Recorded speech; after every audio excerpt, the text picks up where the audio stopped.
So ngayong araw, no, nandito tayo sa Coastal Road dito sa Davao City. Tignan natin kung ano yung pinupuntahan talaga ng mga tao dito, ano meron dito. Sige, samahan niyo ako ha, tara.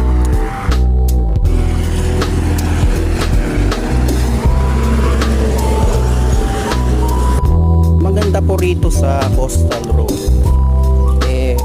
merong joggers lane, may pang pedestrian para safe na safe po yung ating mga kababayan na gusto lang maglakad, mag-jogging, pwede po. Alright, so ayan, hindi ko na kailangan ng mic kasi nasa ilalim ako ng kalsada, yung tinatawag na coastal wall. Ganda talaga rito, malilibang ka kung tsaka nagja-jogging. Ayan, nakakatawa pa rito. Hindi lang mga joggers, pati mga bata mag-enjoy. Mayroon pong playground dito sa Coastal Road. May fence for their additional protection na rin.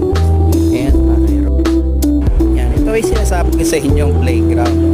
Makikita nyo naman. Meron ding laruan para sa mga bata. So, pure jogging lang, o pwede ko umikot dito sa loob. Ayan, yan po yung Coastal Road.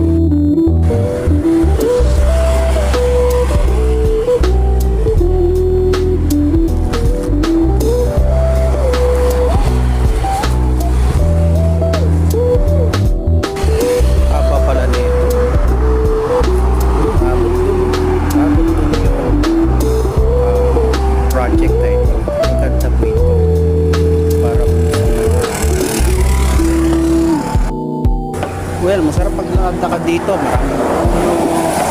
Maraming green na green kapaligiran, maayos ang basurahan, and talagang malilibang ka rito.